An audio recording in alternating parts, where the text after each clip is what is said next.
Verið velkomin í Hljómahöll, þar sem fullkomin aðstaða fyrir árshátíðir, veislur, ráðstefnur og viðburði af öllum stærðum og gerðum. Við þjónustum þinn viðburð frá A til Ö. Nánari upplýsingar á hljómahöll.is.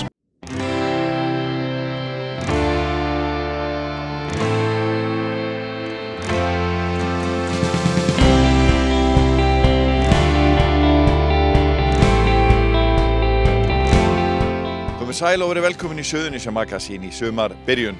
Þátturinn af þessu sinni verður óhefðbundinn en engu að síður skemmtilegur því hann helgaður fyrstu opinberu heimsókn forsetahjónanna þeirra Guðna T.H. Jóhannessonar og Elísu Rít til Reykjanesbæjar. Þau komu í 2 daga heimsókn og kynntu sér margbreytilegt og frísklegt mannlífið í Reykjanesbæ.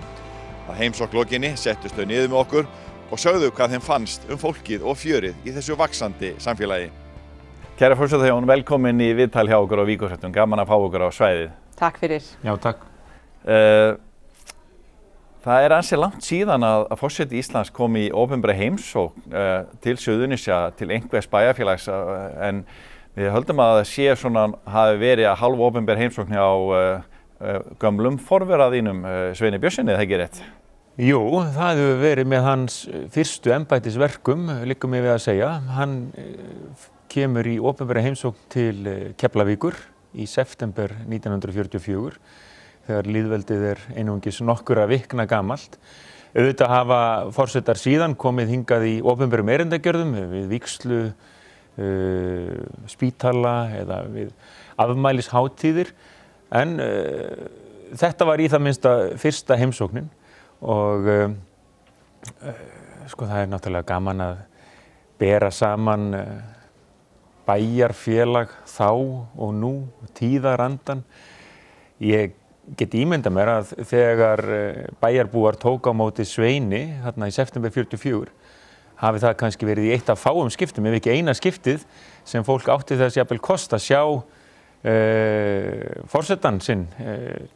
Því þar var ekki sjónvarp og allur bragur embættisins dálítið annar. En hér erum við og höfum virkilega notið heimsóknarinnar, verið vel tekið á móti okkur hvert sem við fórum og förum hérna með margar góða minningar. Mörg handtök og svona, Elísa, hvernig upplifir þú Reykjanesbæ? Já, bara mjög vel. Þetta búin að vera mjög gaman eins og Guðni að segja og ég á kannski ekki nú að breyta orðaforði á íslensku til að finna alveg rétta lýsingorð yfir þessu en þetta að sjálfsögðu alltaf þetta bara svo mikið forrættið í að fá það tækifæri til að hitta svo mörg fólk og taka hendina á svo mörg eins og að segja í þessu fjölbreyttan starf og það sem ég tel að eitt svona stóra kostur svo skemmtilegt að heimsækja alls staðar að sjá hversu mikið fólk að leggja fram í samfélagið sitt bara í bænum. Þeir gefa svo mikið tíminn af þér á málum sem hvað myndi segja Guðni, brennar í hjartana á þeim og þetta svo gefandi að sjá, maður bara fer frá þessi heimsóknir bara svo bjartsýn fyrir framtíðin. En hvað eins og þegar þú nú búin að vera að hitta, ég búin að fylgja ykkur hérna í 2 daga og fólk alveg þyrpist að ykkur, hvað fólk búin að vera að spyrja þig til dæmis, eitthvað sem situr í huganum eða fólk bara að heilsa og gaman að heilsa þér eða þannig? Já, það það. Eitt sem ég man alltaf, því að þegar ég var krakki, það var mamma og pappi alltaf að leggja mikið áherslu að taka hendina á fólk og horfa bara beint til auðnas á þeim og vera bara sterkur með að taka hendina á fólkinu og það alltaf 100% þannig hjá okkur þegar við hitta fólk hér. Það ekki allt staðar erlendis sem þetta bara þannig. Íslendingar kunna að heilsa. Já, alveg. En þá líka að kenna krökkum það, munið þið það? Að kenna krökkum að heilsa þéttingsfast, ekki þannig að þú sért að brjóta bein í höndum fólks en þéttingsfast handtak til merkis traust og vináttu og horfa í augun á fólki. Einmitt. Svo líka traust og vináttu í selfín. Þú ert búin að vera í mörgum sjálfur. Jú, það hinni nýji bragur embættisins, gott dæmi það. Sveinn Björnsson, engin sjálfa til af Sveini Björnssyni, þykist ég vita. En það bara gaman að því og hér á Nesvöllum sáum við líka á fundum að fólk ber mikla virðingu fyrir embættinu, kemur hér upp á klætt og heilsar okkur af innileik og virðingu og krakkarnir gera það svo líka en bara á sinn hátt Þau segja kannski, heyrðu forseti, má ég fá mynd af mér með þér? og það vantar ekkert upp á virðinguna þannig lagað en það eru auðvitað önnur kynslóð með aðrar væntingar og önnur svona viðhorf til embættisins. Krakkar líka spyrja erfiðasta spurningar. Já, einmitt, já. Jú, hvernig að vera forseti? Þið fengu nú nokkrar, eða sérstaklega þú, fengu nú alveg svona pínu erfiðar spurningar í fjölbrautaskólanum. Já, ég man eftir því. Við vorum spurð kísilverið, við erum spurð málefni hælisleitenda eða fólks sem leitar verndar og þar fram eftir göttunum og auðvitað það alveg sjálfsagt. Það má ekki bara vera þannig að ég sé spurður að því af hverju ég vil ekki ananas á pítsu eða eitthvað svona sem gaman líka en alvara lífsins nú hérna til staðar og við þurfum að taka á þeim spurningum líka. Þetta sveitafélag og sveitafélagin hér á Suðurnesjum hafa þurft að þola svona nokkur högg í gegnum undanförnum áratugum. Brottflutningu varnarliðsins sem var einn stærsti, ef ekki stærsti vinnuveitandi á Suðurnesjum og í gamla daga kom fólk til Keflavíkur til þess að fara að vinna á hernum og reyndar einnig á sjónum og svo kemur bankahrunið þannig að búið að vera svona og svo svona pínu smá áfall núna þegar Vá féll. Hvernig upplifið þið svona tónin í fólki við hérna fólkið á svæðinu og við höfum þurft að svona vinna okkur út úr þessu. Hvaða tilfinningu hefur þú Guðni svona fyrir því? Sko ég vildi alls ekki og mér hefur þótt vænt það að hér hefur ekki verið að reynda að teikna upp einhverja glansmynd, að láta eins og allt sé í himnalagi. Það eru ýmsar áskoranir framöndan og auðvitað hefur samdráttur í flugi og fjölda ferðamanna bein áhrif hér og jafnvel meiri en annars staðar á landinu og það verður að horfast í augu við það og brotthvarf varnarliðsins var auðvitað skellur þótt það hafi náttúrulega farið minnkandi í áranna rás þar á undan umsvifin og fjöldi starfa á vellinum en þetta var þungt högg og svo kemur í kjölfarið bankahrunið með öllum þeim hremmingum þannig að það kannski svo hér að þau áföll sem hafa dunið yfir samfélagið allt hér á Íslandi hafa verið erfiðari á þessum slóðum en leið held ég að fólk sé hér í þeim gír skulum við segja að takast á við vandann og blessunarlega það nú svo að fjárhagsstaða sveitarfélagsins hefur skánað og íbúum fjölgar mjög hratt. Annars staðar væri það sko svona öfundsvert áhyggjuefni. Hér eru vaxtarverkir frekar en samdráttarverkir og það þarf þá bara að eiga við það. Þannig að ég held að fólk geti verið bjartsýnt hér og það eru áform ný íbúðahverfi og Ásbrú. Það svo mörg tækifæri þar, það bara að spila rétt úr þeim. Nú nýsköpun, við fórum þarna upp eftir og sáum allskyns nýsköpunarfyrirtæki. Þannig ég held að menn ætti nú jafnvel helst að horfa á hvað hægt að gera í þeim efnum og ekki trúa á einhverjar einfaldar töfralausnir. Þær geta oft reynst svikular. Ég sá að þú varst nú mjög áhugasöm eins og í heimsókn hjá Fítu sem með frumkvöðlafyrirtæki, Geosílíka. Og það eru nokkra konar á Suðurnesjum sem hafa verið í góðir frumkvöðlar. Já, sérstaklega og auðvitað Fíta líka kona af erlendum upprunum. Já, akkurat, það spyrjaði mig þetta nú. Og það að sjálfsögðu, þú veist, ég get sagt kannski einstök áskoranir fyrir fólk sem eru ekki með þessi tengslanetti sem innfædd Íslendingar séu með, ekki síst tungumálinu. Og þetta bara mjög mikilvægt finnst mér að hafa fyrirmyndar eins og Fíta sem getur sýnt að það sé bara í lagi að maður þarf að vinna mjög mikið að þessu og að búin að heyra sögu hennar til dæmis, hversu mikið, þú veist, hversu nær hún var til að bara gefast upp af því að það var bara svo mikið áskorunir sem fellur frá. Merkileg saga í hennar æsku. Já, að sjálfsögðu og mér finnst það bara mikilvægt að hafa fólk eins og henni til fyrirmyndar svo við getum bara sé að þetta sé bara, það pláss fyrir okkur öll í þessi samfélagi.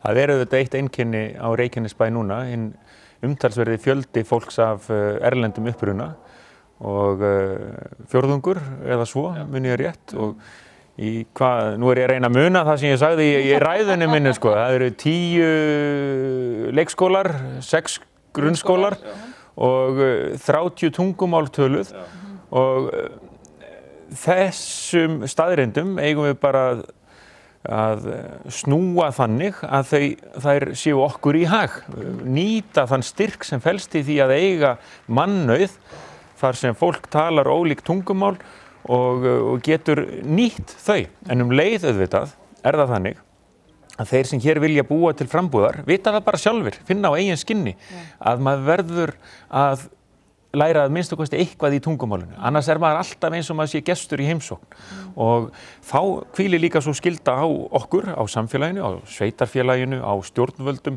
skólakerfinu og bara okkur sem einstaklingum að hjálpa til, gefa fólki færi á að læra íslensku, svara á íslensku þegar einhver segir til dæmis, þú segir alltaf söguna Elísa, sko, þegar segir ég að læra íslensku. Og panta alltaf minnstu kosti 5, af því að annars maður það fekk að ruglast með 4, 4 og allt þetta. En þá eru sko vingjarnlegir, góðgjarnir Íslendingar oft þannig að þeir segja já, en yndislegt, þú ert að læra íslensku, en ég heyra að þú talar ekki nógu vel. Let us speak English then. Og það bara óþarfa hindrun. Og við þeim að vera svo stolt og ánað yfir því, finnst mér að það fólk út í heimi sem ætlar að leggja það á sig að læra þetta tungumál og reyndar, ég ætlaði að fara að segja að þetta erfiða tungumál, auðvitað erfitt, en það ekkert erfiðar en mörg önnur tungumál. Og þú veist, það svo mörg innflytjendur hér sem talar, þú veist, 5-6 tungumál og alls konar tungumál sem allt annað en þessi svona evrópsku tungumál og það hlýtur ekki að vera miklu erfiðara. En ég veit mig eigin reynslu að þegar maður kemur hér til að vera, maður sjálfsög vill bara leggja eins mikið fram til samfélagsins sem hægt koma sjálfa sér inn í samfélagið, byggja sitt eigið tengslanet hér og við sem samfélagið held ég það skilin til að hjálpa nýjir Íslendingur eða innflytjendur að gera einmitt það og já, eins og Guðni var að segja, hlutur af þetta tungumálinu, en líka að hugsa aðeins fyrir utan ramma ef maður reyna að finna starfsmenn eða félagar og kannski láta fólk vita það sem í boði fyrir börnin þar í tómstundir og allt þetta og hefðir hér. Ég kannski að fara aðeins út hér en ég man þegar elstu sonun okkar var í leikskólanum í fyrsta árin og það var send tölvupóst sem kvöldur áður öskudagsbúningur og ég var ekki með hugmynd að það að mæta í skólanum í búningum. Þau stóðu bara svo stressuð þessa næsta dag og bara einföld hlutir eins og þetta sem kannski liggur ekki í augum uppi fyrir fólkinu gott að hugsa allt þetta. Já.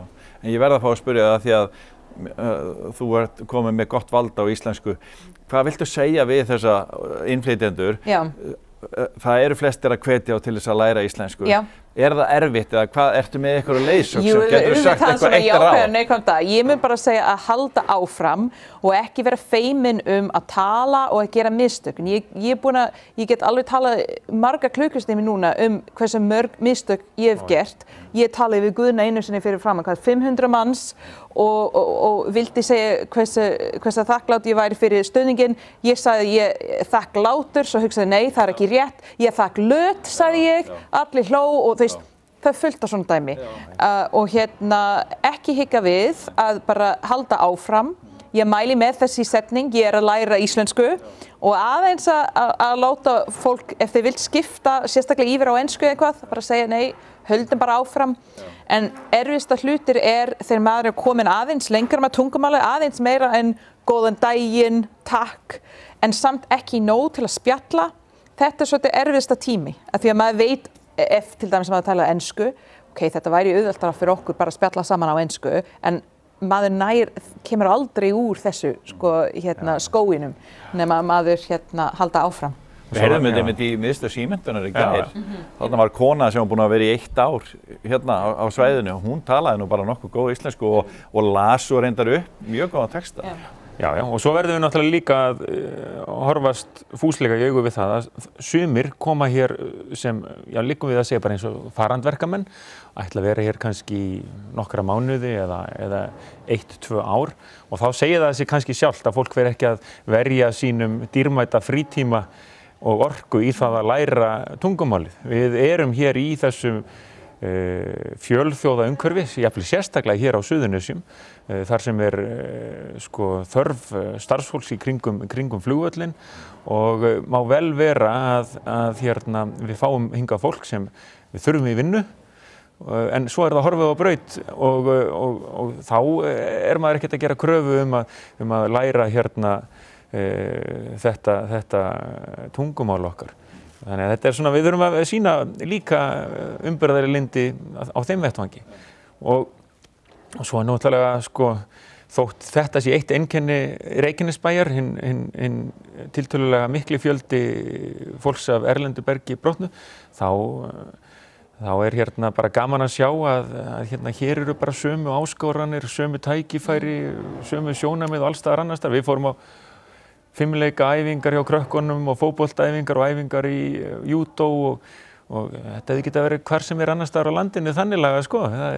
Það eru sum sérkenni en svo bara allt annað sem bara hér eins og annars staðar á landinu.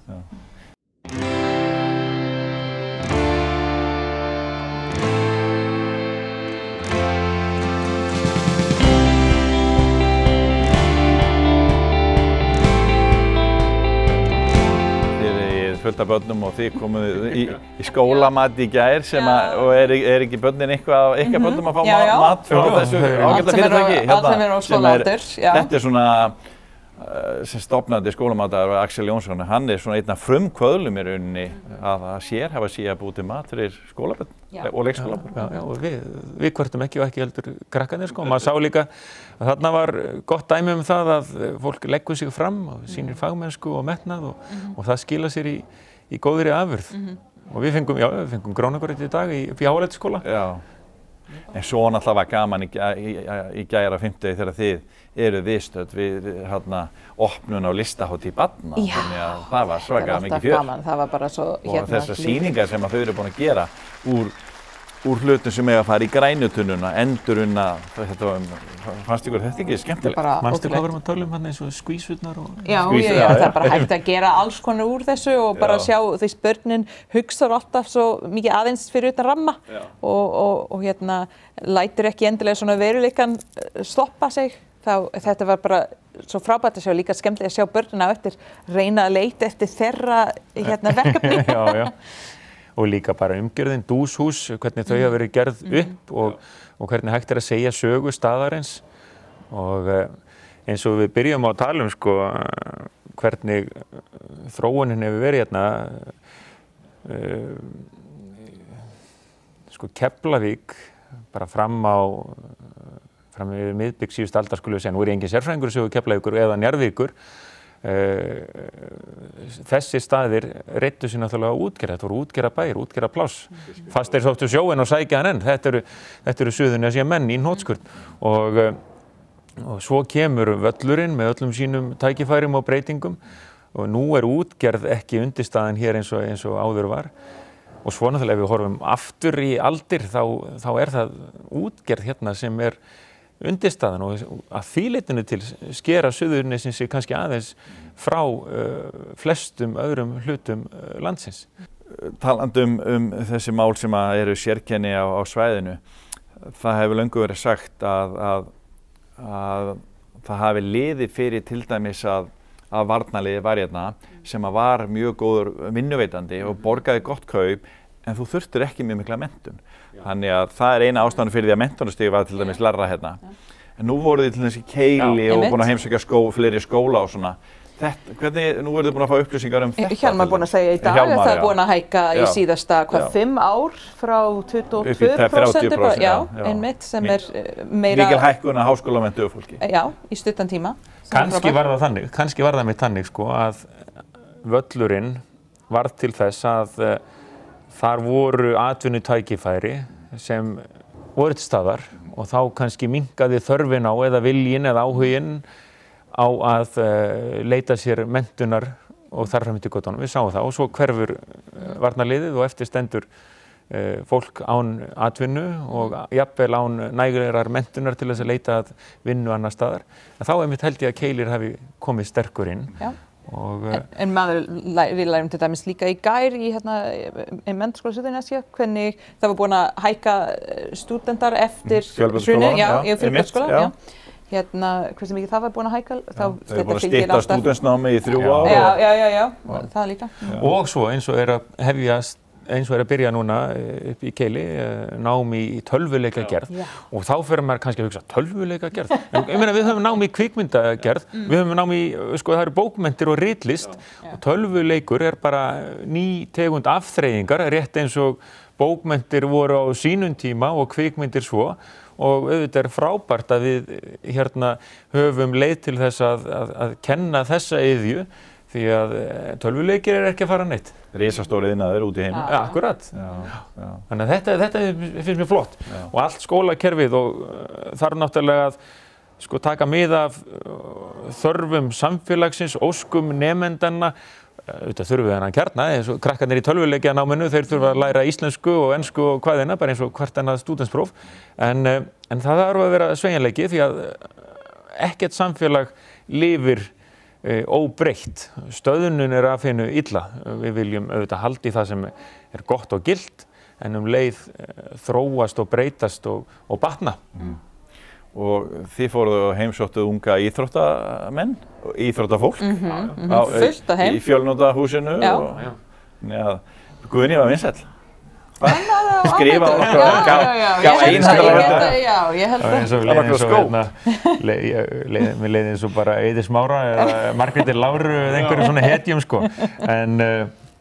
en bara gaman að því og við erum svo sem ekki að koma þarna inn í fyrsta skipti, það eru fótboltamót sem við höfum sótt þarna og í svona samfélagi hvað þarf? Í góðu samfélagi, hvað þarf? Við þurfum að hafa atvinnu, að sjálfsögðu. Við þurfum að hafa þessar grunnstoðir, skólakerfi, heilsugæslu og leikskóla og dvalarheimili fyrir aldraða og þar fram eftir götunum. En svo þurfum við líka að hafa fyrir krakkana og líka fullorðið fólk. Við þurfum að hafa tómstundir. Maður sér, og horfum, að því að við vorum í þessum heimsóknum, við vorum í þessum æfingum öllum saman. Ef við getum veitt krökkunum tækifæri til að sýna hvað í þeim býr, eflast að sjálfstrausti, skilja eðli samvinnu og bera virðingu fyrir öðrum, þá erum við að hjálpa til við að búa til góða einstaklinga út fyrir æfingatíman og út fyrir völlin sjálfan.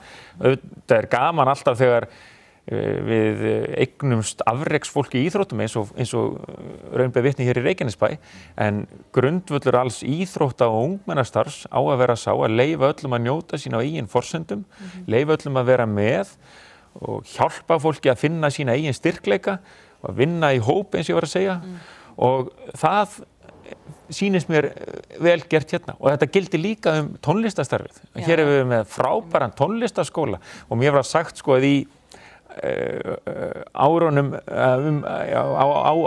erfiðu eftir hrun þá var ekki skorið fyrst niður það sem kannski lá beinast við höggi að láta tónlistaskólan gelda þess menn héldu tónlistaskólanum eins og hann var og eldan ef eitthvað og það skila sér í því að við búum til að hjálpum til að búa til einstaklinga, ungmenni sem fá að eflast, fá að finna þessu er ég góð í eða þessu er ég góður í og það bara skila sér, óbeint og beint.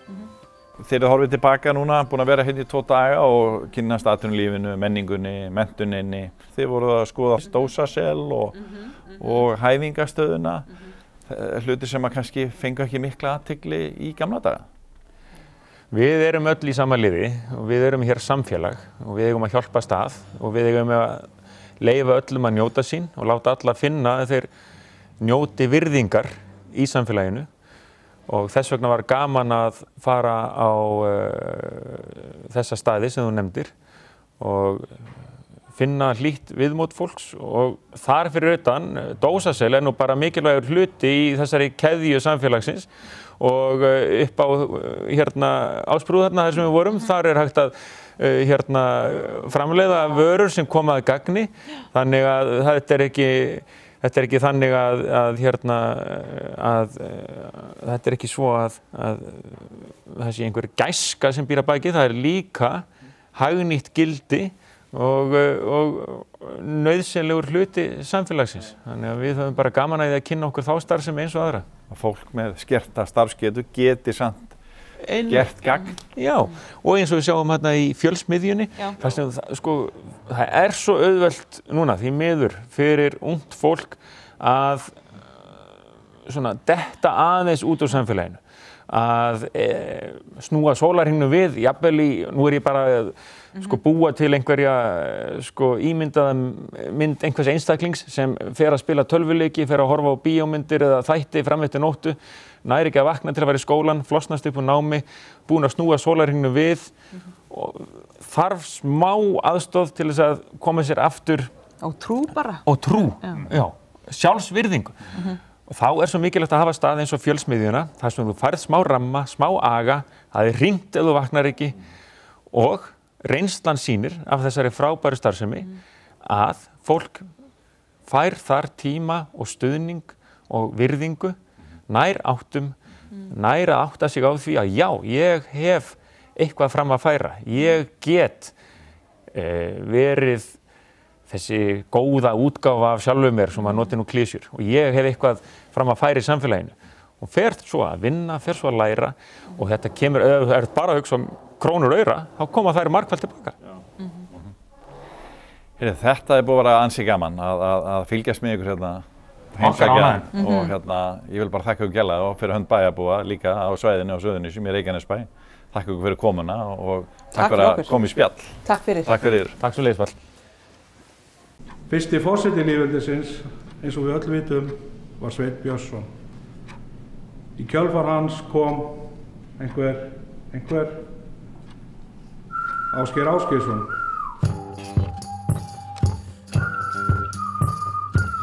Við komum til móts við þig. Spennandi og fjölbreytt nám lagað að þínum þörfum. Kynntu þér málið á keilir.net. Leiðum við þökkum ykkur fyrir áhorfið. Minnum við á aðra miðla fjölmiðilsins Víkur frétta. Við höfum gefið út vikulegt fréttablað í tæp 40 ár, en því dreift ókeypis öll Suðurnes í nærri 10.000 eintökum. Við erum á veraldarvefnum.